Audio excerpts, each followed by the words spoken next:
Hello friends, इस video में हम फिज़िकल वाटर क्वालिटी पैरामीटर्स को डिस्कस करेंगे। अभी देखिए, क्वालिटीज़ ऑफ रॉ वाटर, ऐसा वाटर जो कि अभी जस्ट हमने रिसीव किया है फ्रॉम एनी सोर्स, तो उसकी क्वालिटी को अगर हमें चेक करना है तो उसके लिए हमें 3 पैरामीटर्स के हिसाब से उसे चेक करना चाहिए। पहला पैरामीटर है फिज़िकल, दूसरा है केमिकल और तीसरा है बायोलॉजिकल। इन 3 पैरामीटर्स के हिसाब से क्वालिटीज़ ऑफ रॉ वाटर को चेक की जाती है। तो हम सबसे पहले फिज़िकल वाटर क्वालिटी पैरामीटर्स को डिस्कस करेंगे। फिज़िकल वाटर क्वालिटी पैरामीटर्स मतलब क्या कि ऐसे पैरामीटर्स वाटर में जो अवेलेबल हैं, जो कि हम हमारे जो 5 सेंस ऑर्गन्स हैं उनको यूज़ करके हम उसको सेंस कर सकते हैं। तो उन पैरामीटर्स को हम कहते हैं फिज़िकल। फिज़िकल मतलब क्या कि जो हमारे 5 सेंस ऑर्गन्स हैं उनको यूटिलाइज़ करके, जैसे हम देख सकते हैं, ये भी एक हमारा सेंस ऑर्गन है। तो देखने से हमें वाटर में कितना गंदगी है, कितने पार्टिकल्स हैं वो दिख सकते हैं, तो उसको हम कहते हैं सस्पेंडेड सॉलिड्स। तो ऐसे डिफरेंट पैरामीटर्स जो कि हम हमारे सेंस ऑर्गन्स को यूटिलाइज़ करके जज कर सकते हैं, उसको चेक कर सकते हैं, उसको हम बोलते हैं फिज़िकल वाटर क्वालिटी पैरामीटर्स। तो ऐसे 5 फिज़िकल वाटर क्वालिटी पैरामीटर्स हैं। पहला है सस्पेंडेड सॉलिड्स, दूसरा है टर्बिडिटी, तीसरा है कलर, चौथा है टेस्ट एंड ऑर्डर और 5वां है टेम्परेचर।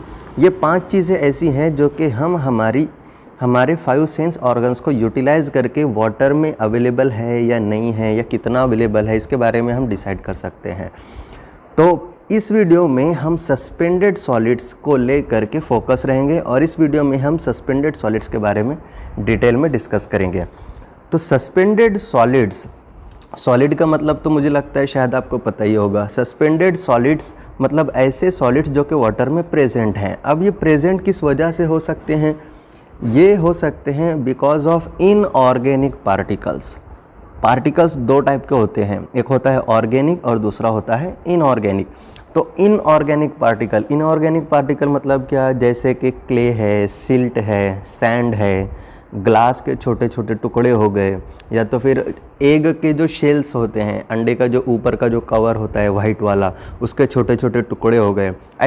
ऐसे जो पार्टिकल्स होते हैं इनको हम बोलते हैं इनऑर्गेनिक पार्टिकल्स। तो ये अगर वाटर में प्रेजेंट है, या फिर ऑर्गेनिक पार्टिकल्स प्रेजेंट है। ऑर्गेनिक पार्टिकल्स मतलब क्या? जैसे कि प्लांट का फाइबर हो गया, अलगी हो गया, प्लैंकटन हो गया, एट्सेट्रा। ये जो चीज़ें होती हैं इसको हम बोलते हैं ऑर्गेनिक पार्टिकल्स। और एक चीज़ होती है, वो होता है इमिसिबल लिक्विड्स। इमिसिबल लिक्विड्स मतलब क्या कि ऐसे लिक्विड जो कि मिक्स नहीं हो सकते एक दूसरे से। ऐसे कौन से लिक्विड्स होते हैं?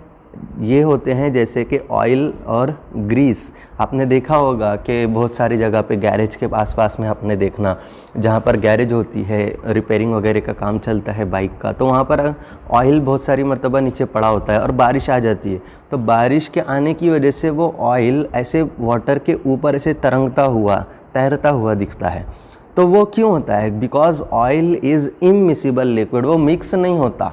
ठीक है, तो इन सारे रीजंस की वजह से सस्पेंडेड सॉलिड्स का प्रेजेंट हो सकता है वाटर के अंदर। इनऑर्गेनिक पार्टिकल्स, या तो फिर ऑर्गेनिक पार्टिकल्स, या तो फिर इमिसिबल लिक्विड्स। एक बात और आपको याद रखना है, सस्पेंडेड सॉलिड्स अलग चीज़ होती है, डिज़ोल्व्ड सॉलिड्स एक अलग चीज़ होती है।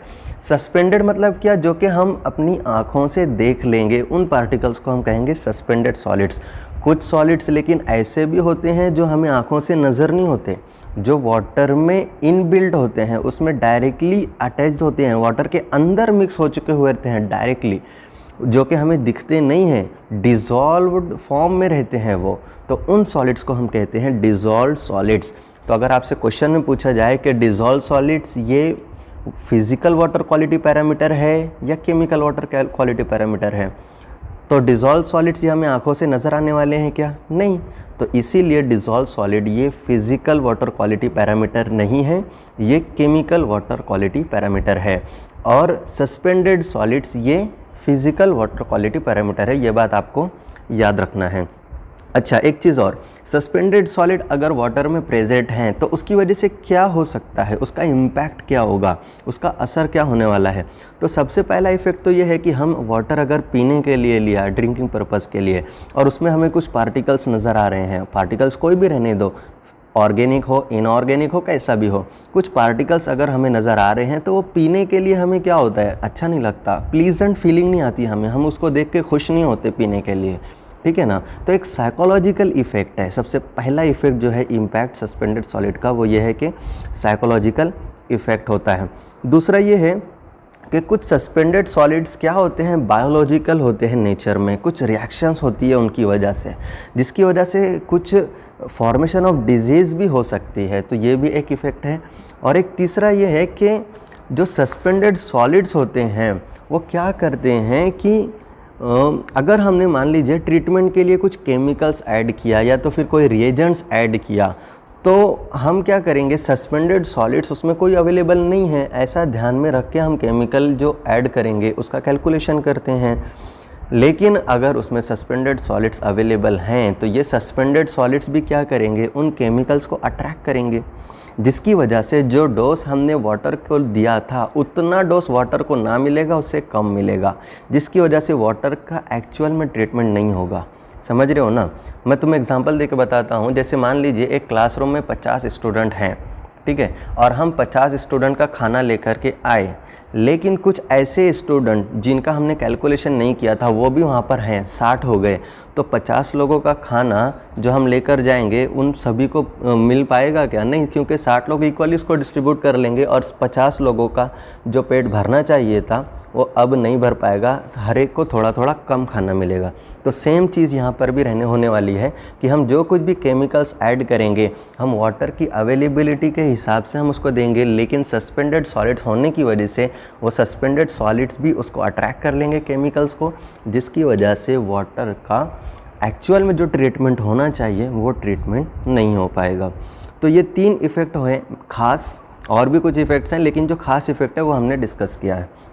अच्छा, अब अगर हमें सस्पेंडेड सॉलिड को मेजर करना है कि वाटर में सस्पेंडेड सॉलिड अवेलेबल है तो कितना अवेलेबल है, तो इसको मेजर करने के लिए एक मेथड है, उस मेथड का नाम है ग्रेवियोमेट्रिक मेथड। आपको ये नाम याद रखना है। सस्पेंडेड सॉलिड्स का मेजरमेंट करने के लिए हम ग्रेवियोमेट्रिक मेथड का यूज़ करते हैं, ठीक है।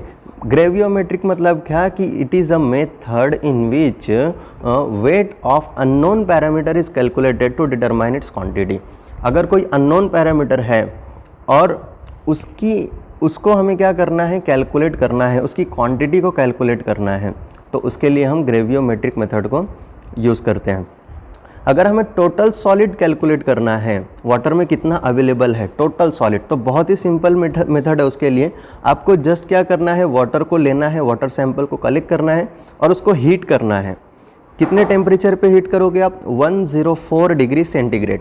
इतने डिग्री सेंटीग्रेड पे आप वाटर को हीट करो, और हमें पता है कि वाटर हीट करने के बाद में क्या हो जाता है, इवापोरेट हो जाता है। तो जो कुछ भी वहाँ पर रिमेनिंग पार्टिकल्स रहेंगे वो पार्टिकल्स कौन से रहेंगे, हमारे सस्पेंडेड सॉलिड्स रहेंगे। और वो कौन से रहेंगे, सस्पेंडेड सॉलिड्स टोटल सॉलिड्स के फॉर्म में अवेलेबल रहेंगे। अभी देखिए हम इसको थोड़ा सा और ब्रेक डाउन करते हैं। ऑर्गेनिक सॉलिड्स होते हैं, इनऑर्गेनिक सॉलिड्स होते हैं, तो ये ब्रॉड क्लासिफिकेशन हो गई। Organic solids plus inorganic solids, ये बन जाएगा हमारा टोटल सॉलिड्स। और एक हमारे पास में अवेलेबल फॉर्मेट है suspended solids and dissolve solids. तो सस्पेंडेड सॉलिड और डिजॉल्व सॉलिड, इन दोनों का भी अगर हम सम कर दें, प्लस कर दें, तो क्या बन जाएगा हमारा टोटल सॉलिड्स। तो ठीक है ना। तो टोटल सॉलिड्स, अभी हम 104 डिग्री सेंटीग्रेड पे वाटर को जब हीट करेंगे तो जो सॉलिड्स रिमेन रहेंगे, ये हम अभी डिफाइन थोड़ी कर सकते हैं कि ये सस्पेंडेड वाले बचे हैं या डिजॉल्व वाले बचे हैं, या तो फिर ऑर्गेनिक वाले बचे हैं या इनऑर्गेनिक वाले बचे हैं। जो भी पार्टिकल्स वहाँ पर हमें रिमेन मिलेंगे after heating the water at 104 degree centigrade, उस सॉलिड्स को हम कहेंगे टोटल सॉलिड्स। और अगर हमें फाइंड करना है कि सस्पेंडेड सॉलिड्स एक्चुअली वाटर में कितने अवेलेबल हैं, ये हमें कैलकुलेट करना है, तो हम इसको कैसे कैलकुलेट करेंगे? तो सबसे पहले तो मैंने अभी कुछ देर पहले आपको बताया कि सस्पेंडेड सॉलिड्स और डिज़ोल्व सॉलिड में डिफरेंस ये है कि डिज़ोल्व सॉलिड वाटर के अंदर होता है, हमें दिखता नहीं है, वो वाटर का जो H2O है ना उसके साथ में अटैच हो जाता है। और सस्पेंडेड सॉलिड ये फिजिकल फॉर्म में रहेगा, हमें आँखों से नज़र आएगा, इसीलिए तो हम उसको फिजिकल वाटर क्वालिटी पैरामीटर में उसको काउंट करते हैं। तो अगर हमें सस्पेंडेड सॉलिड मीन्स जो हमें आँखों से नज़र आने वाले सॉलिड्स हैं उनको कैलकुलेट करना है, तो उसके लिए हमें जस्ट क्या करेंगे, एक फ़िल्टर पेपर लेना है और उससे वाटर को पास कर देंगे। तो जो डिज़ोल्व सॉलिड्स होंगे जो वाटर के साथ में अटैच होंगे वो भी फिल्टर के साथ में चले जाएंगे, वाटर के साथ में चले जाएंगे। और फिल्टर के ऊपर जो बचेंगे पार्टिकल्स, वो पार्टिकल्स को हमें क्या करना है, हीट कर लेना है। वाटर वहाँ से इवापोरेट हो जाएगा, 104 डिग्री सेंटीग्रेड पे हम हीट करेंगे वाटर को। और जो सॉलिड्स बचेंगे वो अब टोटल रहेंगे क्या, नहीं, क्योंकि डिज़ोल्व सॉलिड्स जा चुके हैं। जो सॉलिड्स अब बचेंगे वो सॉलिड्स रहेंगे सस्पेंडेड सॉलिड्स। हमें ऑर्गेनिक सॉलिड्स को कैलकुलेट करना है, तो उसके लिए हम क्या करेंगे कि जो हमारा वाटर सैंपल है उसको हम फिल्टर से पास करेंगे और उसके बाद में उस वाटर को, जो फिल्टर से पास होने के बाद में जो बचा है, फिल्टर्ड वाटर नहीं, जो हम फिल्टर्ड वाटर मतलब एक आपने फिल्टर लिया उसमें से वाटर को पास कर दिया, तो जो वाटर नीचे चला गया उसकी बात नहीं कर रहे हम, जो फिल्टर के ऊपर रह जाएगा उसकी बात कर रहे हैं। उस वाटर को हम क्या करेंगे, हीट करेंगे at the temperature of 600 to 650, 600 से 650 डिग्री सेंटीग्रेड पे हम उसको हीट करेंगे। और उसके बाद में जो सॉलिड्स रिमेन रहेंगे उन सॉलिड्स को हम कहते हैं ऑर्गेनिक सॉलिड्स। तो इस तरह से आपको याद रखना है, टोटल सॉलिड मतलब क्या होता है, ये organic solid plus inorganic solid, इन दोनों का कॉम्बिनेशन ये हमारा टोटल सॉलिड होता है। सस्पेंडेड सॉलिड और डिज़ोल्व सॉलिड, इन दोनों का कॉम्बिनेशन भी हमारा क्या रहता है, टोटल सॉलिड्स रहता है। और अगर सस्पेंडेड सॉलिड्स क्या होते हैं, सस्पेंडेड सॉलिड ऑर्गेनिक नेचर में भी हो सकते हैं और इनऑर्गेनिक नेचर में भी हो सकते हैं। तो इसीलिए सस्पेंडेड सॉलिड्स ये organic suspended solids plus inorganic suspended solids इस तरह से भी होता है। और organic solids is organic suspended solids plus organic dissolve solids. Organic जो सॉलिड्स हैं वो सस्पेंडेड फॉर्म में भी हो सकते हैं और डिज़ोल्व फॉर्म में भी हो सकते हैं, उन दोनों का कॉम्बिनेशन कर देंगे तो ऑर्गेनिक सॉलिड्स मिल जाएगा। ये सारी एक रिलेशन है जो कि आपका कॉन्सेप्ट अगर क्लियर है तो उससे आपको समझ जाएगा। और एक चीज़ है इनऑर्गेनिक सॉलिड्स, तो इनऑर्गेनिक सॉलिड मतलब inorganic suspended solids plus inorganic dissolve solids, जो हमने डिस्कस किया सेम उसी की तरह से। तो as per government of India manual ने एक एक्सेप्टेबल लिमिट दी हुई है कि अगर सॉलिड्स की वैल्यू, सस्पेंडेड सॉलिड्स की वैल्यू, टोटल सॉलिड्स की बात कर रहे हैं यहाँ पर, ये जो लिमिट गिवन है ये टोटल सॉलिड्स की लिमिट गिवन है। टोटल सॉलिड वाटर में अगर 500 mg पर लीटर तक के अवेलेबल है तो वो एक्सेप्टेबल है, वो परमिसिबल है, उस वाटर को हम यूज़ कर सकते हैं।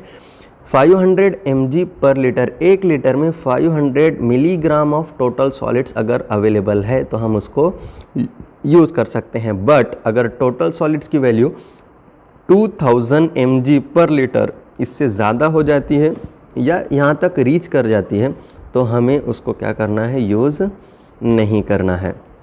ठीक है, तो नेक्स्ट वीडियो में हम डिस्कस करेंगे टर्बिडिटी के बारे में। Thank you.